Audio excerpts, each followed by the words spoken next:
I don't know. Let me just get this off my chest. Oh, I can't breathe in this fucking car.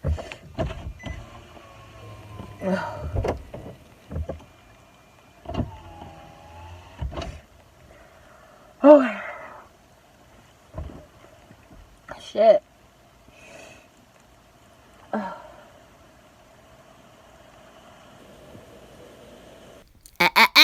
Let me get my shit together. I'll be back.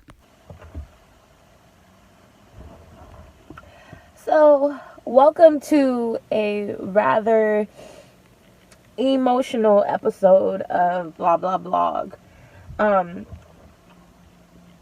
With Mother's Day being around the corner, I thought I'd make a video to address mothers, and particularly mine, but I also wanted to make a part of this video pay homage to all the fallen mothers and for those that don't have the best relationship with their mothers as well. So, my story with my mom, alright,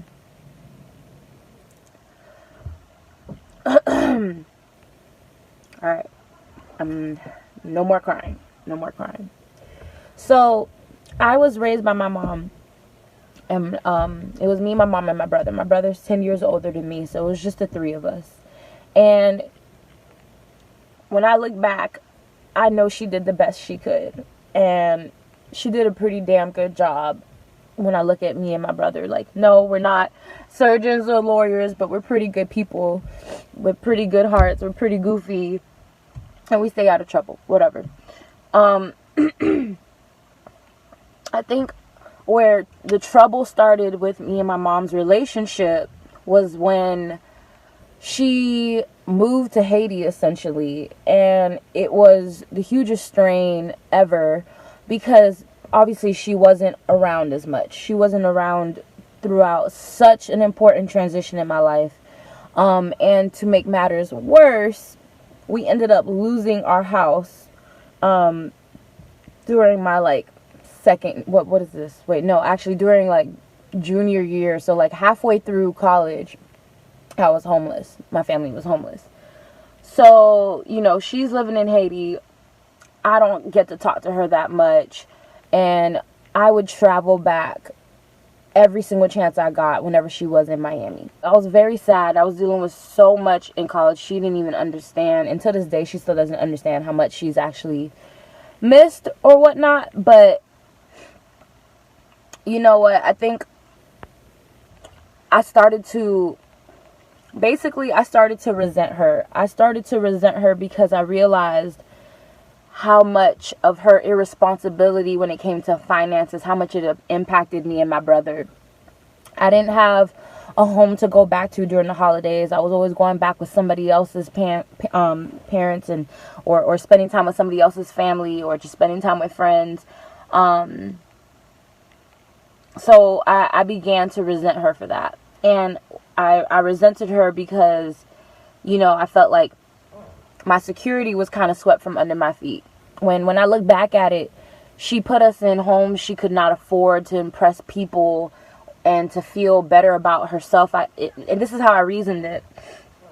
To feel better about herself. A lot of parents in general, I used to say it was just a Caribbean thing, just a Haitian thing, but I think a lot of people in general just like to do the keeping up with the Kardashian thing or keeping up with the Joneses thing, where they try to live a lifestyle that is way above their means.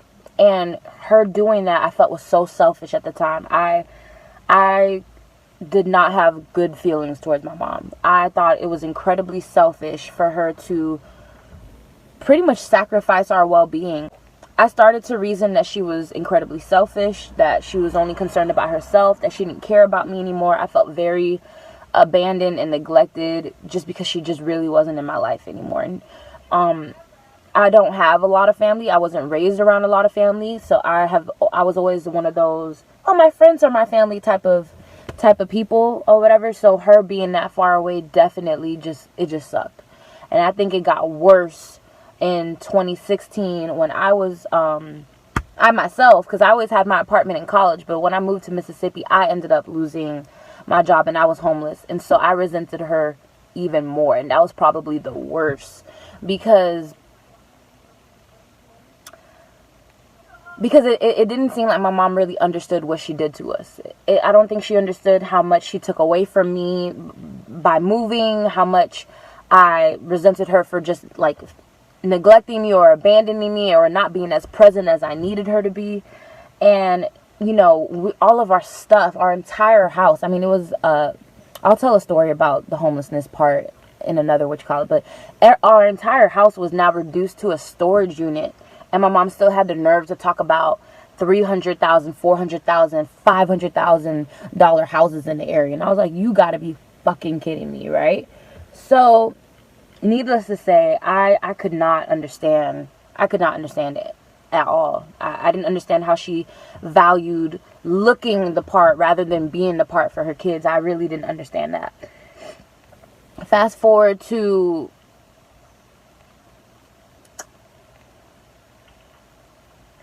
Fast forward to 2017, probably, I thought 2016 was the worst year of my life, but fast forward to 2017 when she has an accident in Haiti and she gets flown over here and they found out she broke her leg. And while they were doing surgery on that leg, this was right before my 25th birthday, right as they were handling the surgery, that's when they figured out that she had a cancer called multiple myeloma. Y'all, if you're watching this and you got issues with your parents, if you have issues with your mama in particular, here's what I realized. Here's what the fuck I realized. No one is given a manual on how to be a good parent.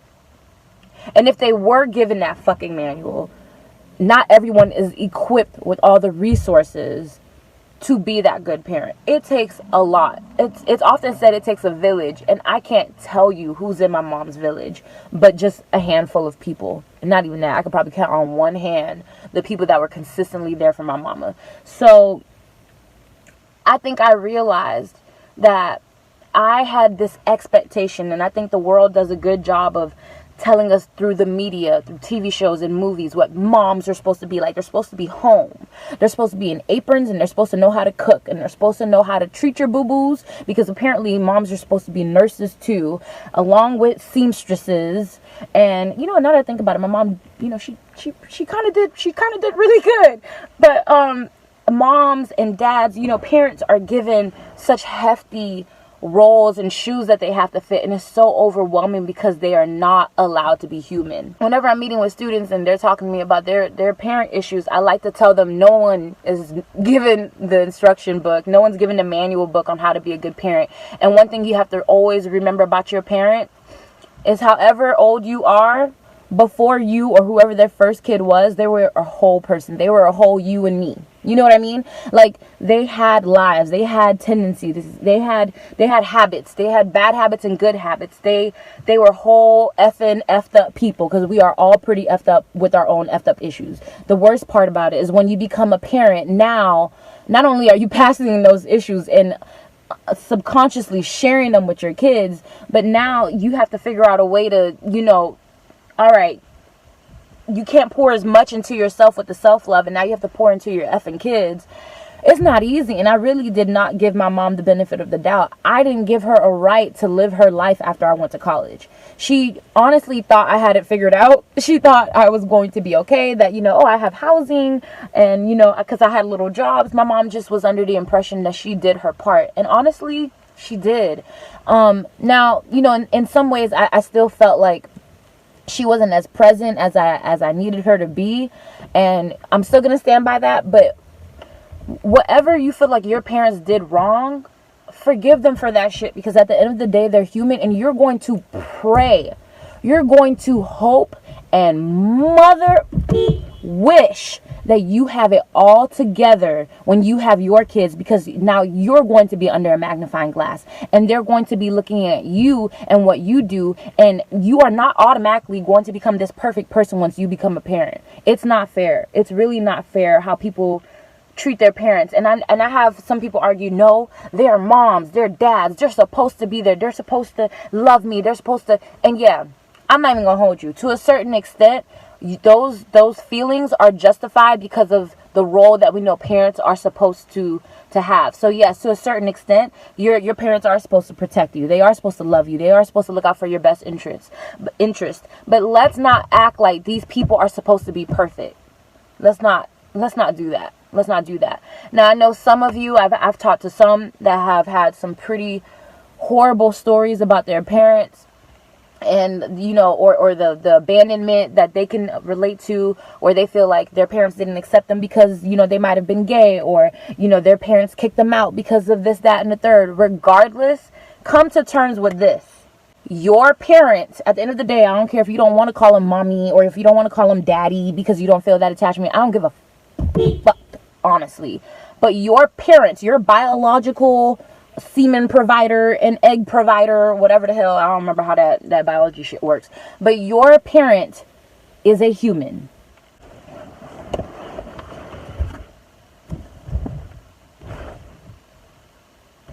That's it. That's it. They are human. At the end of the day, they are flawed. They are bound to fuck up. They already fucked up. They fucked up when they had your ass. You probably wasn't even planned. But my point is, there has to be mercy. There has to be understanding, because when you think about what it takes to be a good parent, to give your child a good life, it takes a whole lot that a whole lot of us do not have, that they themselves didn't even have. They can't teach you what they weren't taught, unless they go through their own self-awareness process where they learn things that they were not taught. They learn how to communicate because they grew up in a home where they didn't communicate, and they learn how to express their feelings on their own. Unless they did that shit, they can't give you that shit. So you gotta let it go. Stop being mad at your parents for the shit that they didn't even know how to do for themselves, let alone have for themselves. You know what you deserve. So how about this? How about you give the next generation what you always wanted? Why don't you practice giving that to yourself and then be ready to give that to your kids? But you have not been a parent to judge your parent. And if you are a parent, and if you're doing better, if you think you're doing better than your parents are, then good for you. But don't make this comparison. Don't make it a comparison game. Because I can almost bet my bottom dollar, had you been in your parents' shoes and had life happen to them exactly the way it happened to them, which it could never happen, you probably wouldn't have done a better job. I'm just assuming. I'm going to just throw that out there. You could be mad. You can click out this video if you want to. But at the end of the day, whether you agree with that or not, we all can agree that our parents are human. We all can agree our parents have fucked up. We all can agree that our parents are flawed. And you will have a much better time accepting and forgiving them for who they are, rather than resisting it and being upset with it and combating the fucking topic. Stop that shit. Like, it does not serve you. I currently, well, actually, I don't even call them daddy issues no more. I had a father that wasn't present, period. I guess in that department it's considered daddy issues, but I already accept the man for who he is. I'm not chasing him anymore to have a relationship with me, and that's that. I have so much more peace in my life now that I've accepted it, instead of trying to beg this man to have a conversation with me. That's a whole nother video. But at the end of the day, I'm not sad on Father's Day no more. No, I don't have the energy for it. Big ups to you, sir, for, contributing and doing your part in my mama for me to be here, because I'm a lover of life despite all the bullshit that happens. But at the end of the day, that's about it. I refuse to give him any more power in my life to rob me of my peace. So if you have an issue with your mom that you do not feel is forgivable, at least accept it. At least accept her for who she is. Take her for who she is. Be appreciative that she even existed. Otherwise, your ass wouldn't be here. And at least leave it at that. But don't waste your time with hatred, resentment. It doesn't serve you. I said this already in the earlier video on my Instagram story, live, TV, whatever it's called. It don't serve you. Let it go. Let it go, or just shut up about it so no one else got to hear you complain for the 80th time on Facebook. Oh, my mom hates me. I hate my mom. All right. Oh, my daddy wasn't there. Oh, my daddy. Okay. When do you take your peace back? When do you decide, all right, my daddy wasn't there, but I'm a bad bitch? When do you decide to say that? You got the... Anyways, back to mama's. Anyways, we found out about her cancer diagnosis, and when I tell you, I have never fast-tracked the forgiveness process any quicker in my life. Resentment where? Resentment who? Mad at who? This is my mama at the end of the day. Nothing taught me that more than that tragic ass piece of news. So if you have issues with your parents, don't wait for a diagnosis to wake you the fuck up, to get you to forgive your parents or accept them for who they are. Stop. I don't wish that on no one. I don't wish the pain that I'm going through right now on anybody. Okay? At all. So don't wait for that shit. Appreciate what you have while you have it. I don't care how good it is. At least you have it. Period. That's that on that. I'm not even going to make a long sermon about that, but that's what I got to say about that. I started to immediately just work on my relationship with her and work on just appreciating her, because I realized then and there I do not have much time left with her. Truly, here's the gag. The gag is, with multiple myeloma, you're not even given a year to live. It's almost been 3. Hallelujah. Thank you, God. But here's the thing. Even with that diagnosis, she could have been gone the next day in a car crash. She could have went peacefully in her sleep. You don't even need a diagnosis to learn to appreciate the people that you have. You can just be aware of the fact that people are here today, gone tomorrow. And you can learn to just appreciate your parent, whomever that is, whether you only have 1, 2, I don't care, step, kick, or whatever. Appreciate who the fuck you have. Period. Don't wait for no tragic BS to happen for you to wake up. I'm not even going to hold you. Everybody says fuck cancer. And yes, to one extent, I agree. Fuck cancer. But I'm also so thankful for that diagnosis in a sense. Not necessarily what it's doing to my mother's health, but what it did for me and her relationship. Because I cannot even touch on the level of anger that I hosted in my heart for that lady. I cannot touch on how...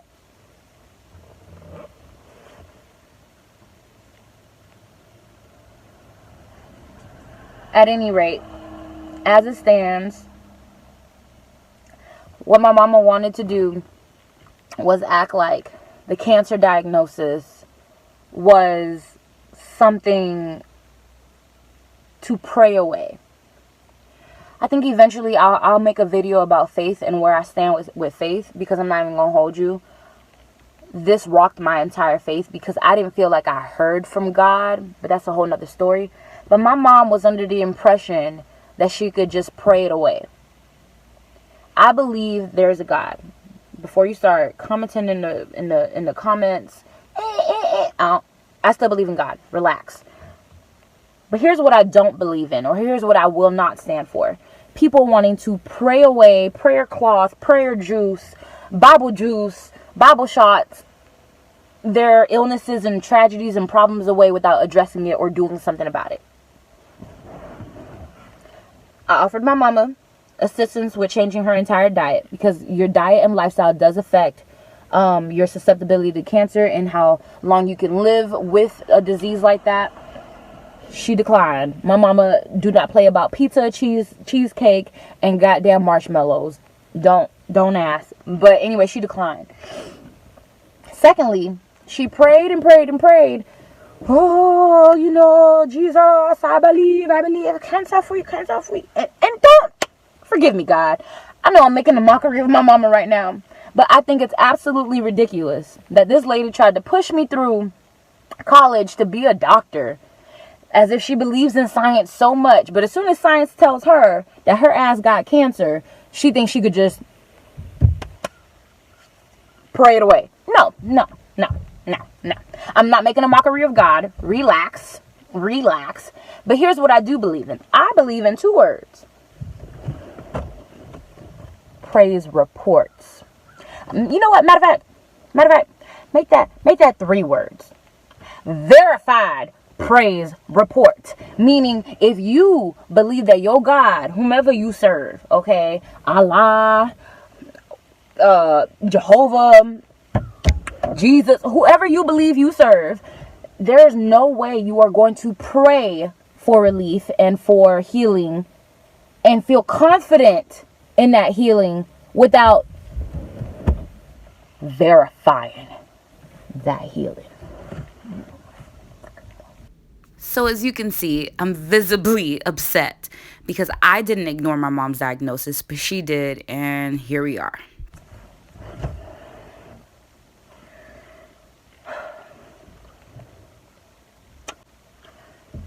It's May 6th right now. I got off the phone with that surgeon like 30 minutes ago. When I took my mom to urgent care, because I don't know if I mentioned this, my mom just got out of surgery for a fractured hip. When I took her to urgent care, I told her, as she was talking to the nurse, "Mama, tell that lady everything." She looked at me, y'all. She looked at me like, "Well, what's missing?" My mom does not believe she has cancer. My mom believes that multiple myeloma is a thing of the past for her.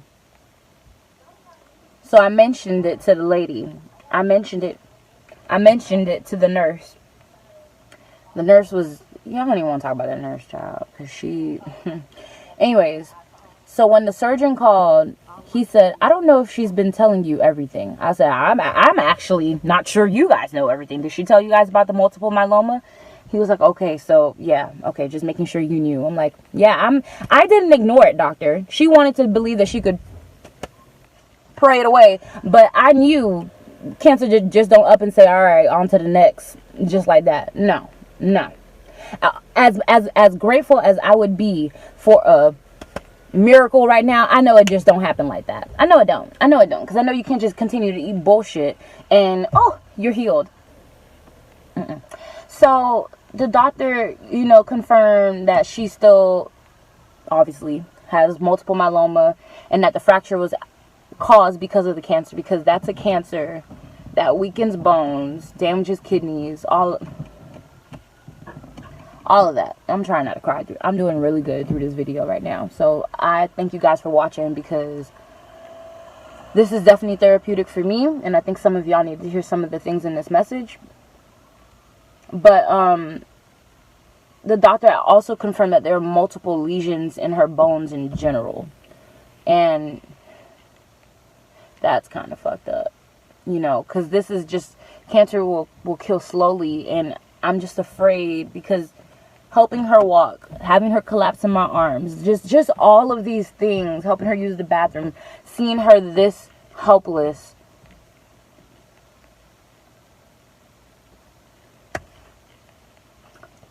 this is going to be a rocky road. This is going to be a rocky road, but of all that, I'm just thankful that all that bullshit I was mad about, I cast it with the wind. It was not serving me. It was not serving her. It didn't make me any happier to be mad at her. It don't make you any happier to be mad at whoever you mad at. Don't that just make sense? It don't make you any richer. It don't make you any slimmer. It don't make you any cuter. It don't do nothing for you to be mad at people. So forgiveness is your one-way ticket to freedom. It really is. It really is. So I don't know why when he said, you had a multiple myeloma there, because even my brother didn't even want to acknowledge it. They're all like, "Man, everybody got cancer. Cancer. Like this is some kind of conspiracy." No, motherfuckers. It's science. Okay? Shit. But whatever. I'm just grateful that the surgery went well. But I did want to dedicate this last piece to those that no longer have their mothers, because obviously, I'd be grateful if I just get one more Mother's Day. But here's the truth about Mother's Day. Mother's Day is every day. Period. Shout out to all the moms out there. Dads, this is we'll wait till June to address y'all. But shout out to all the moms out there, because you have a very important role. You have a very hefty role with a lot of expectations. And mothers should be celebrated, whether they are new mothers, rainbow mothers, old and elderly mothers that are now grandmothers. It doesn't matter whether they are here today in the living world or not. Mothers are to be celebrated, because without mothers we wouldn't be. Period. I remember back when I was a little science geek, I learned that, the semen is needed to, obviously, it's not just the egg and the semen, but it was maternal determinants or something about, something within the female reproductive system that makes us exactly what we are. Like the egg would, the goddamn sperm would just be, we would be nothing without, our moms. On a scientific level, I don't know what it's called. I'll tell y'all on Instagram when I find it. But as far as the people that may be dealing with, the loss of a mother, first of all, my heart goes out to you. Every May, I am depressed, because I not only, had my own issues with my mom, but I feel so heavily for those that have lost their moms. But here's the thing. I'm saying lost in the sense of, the way we talk about, a lost loved one. You lost someone in the physical, but love never leaves you. That's a theme that's all throughout my book, but it's something that I truly just believe in. I'm not just writing in books or just posting on Instagram. Love never leaves you. Love has made you who you are today. As a matter of fact, exactly who your parents are made you who you are today. And you know what? Before you start talking down about who you are, what you've accomplished, you are a work in progress. Period.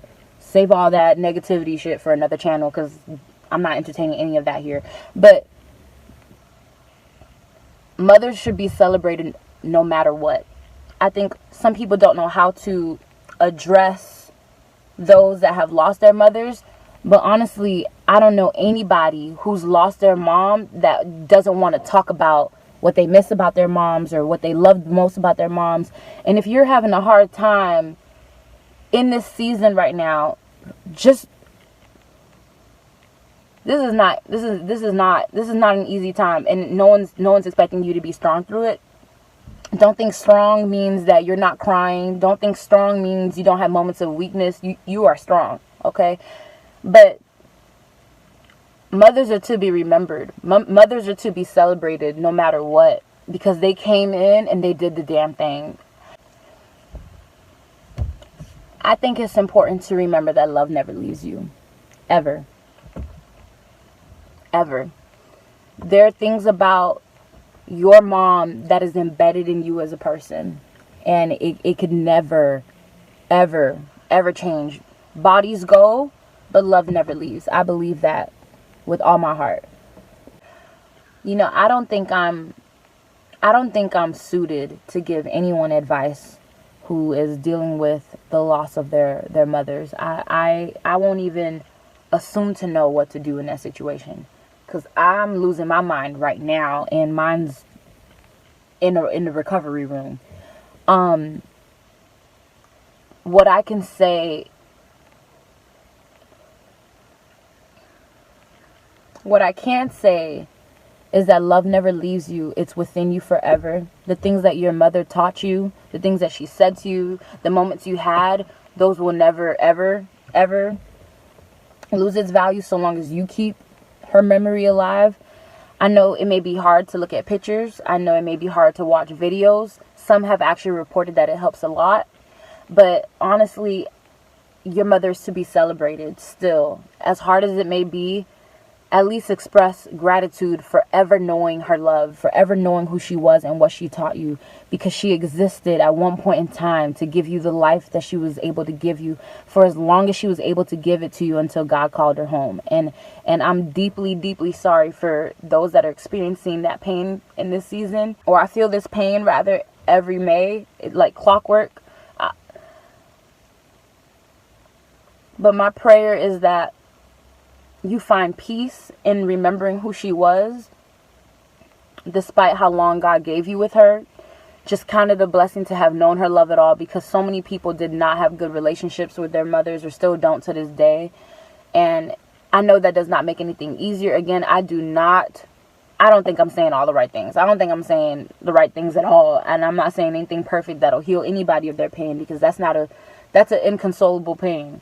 But I just pray that you guys will find a way to still celebrate them in your own special way, to remember who they were and remember the type of life they gave you, and still count it joy that you ever knew them. I think that's the only thing I can say. Just be grateful that you ever knew them.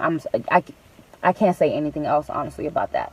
And because I don't want to disrespect, or I don't want to say the wrong things about that.